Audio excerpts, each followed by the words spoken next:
For a lot of people, it's odd.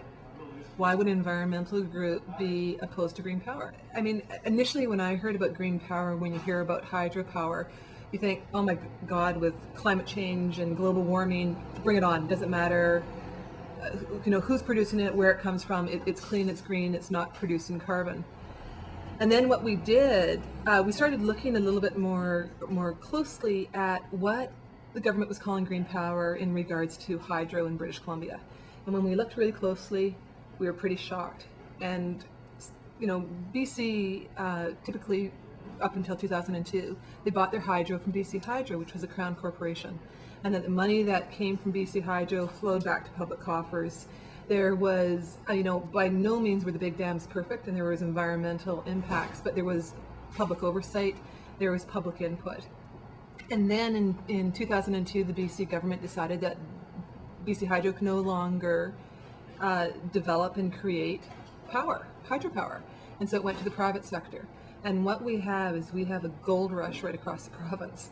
That in 2007, there are up to 500 applications to put in private power projects on pristine streams and rivers across British Columbia. And the government is not looking at cumulative impact, because with these private power projects, it's not just a little turbine in a river, that you're diverting sometimes up to 80% of the river through pipes that go on for kilometers and kilometers. And with those transmission lines, you have to log. And the transmission lines can go from tens of kilometers to hundreds of kilometers. And then you multiply that by 500 times, and you have a problem. And that's what we realize, is that we have a problem in BC. The public is nowhere to be found. It's private corporations that are calling the shots. They aren't doing this because they're concerned about green energy. They're doing this because there's a huge profit to be had. And I hadn't seen a private power project until I went up to the Ashley River, which is near Squamish. And I was absolutely blown away when I went up there that you have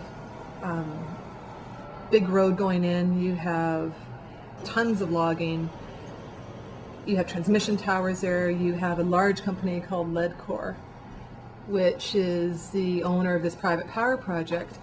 And so you had what was 5 years ago, the Ashley, which was a wild river, is now a construction zone.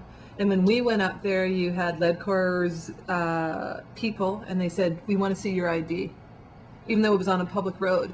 This hasn't been the only time. Well, I do an issue where is this a public road? Just clear out of the way and let us go. It's a public road. I'd like you to move your truck and allow us to go up the road. We are blocking access because you have been informed. You've never informed us of it. Not me specifically, but you have. Never heard it before. And then I just thought, what's going on here? And then I thought, what happens when you multiply this 500 times across BC? What are the long-term impacts? And also, not just from the fact that no longer is money that's been generated from these projects flowing to the public purse, but what are the long-term ecological impacts of these power projects? And there's a right way to do green power, and there's a wrong way. And unfortunately, in BC, we're doing it the wrong way.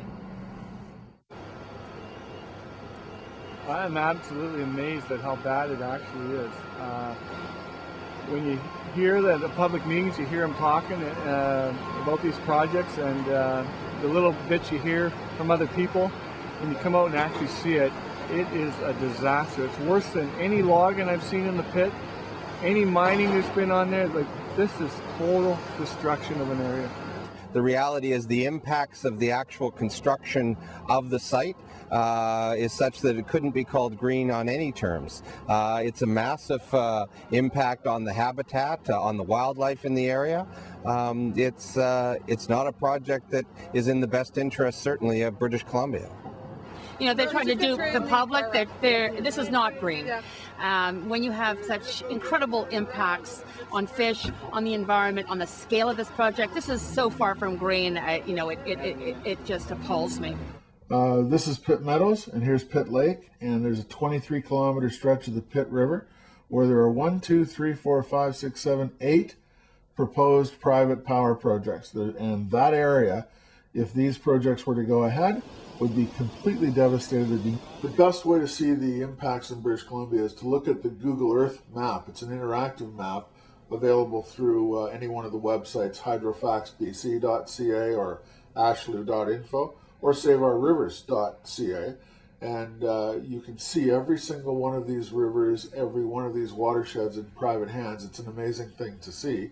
And when you're able to actually visualize the number of rivers that are being taken from us, it has quite an impact.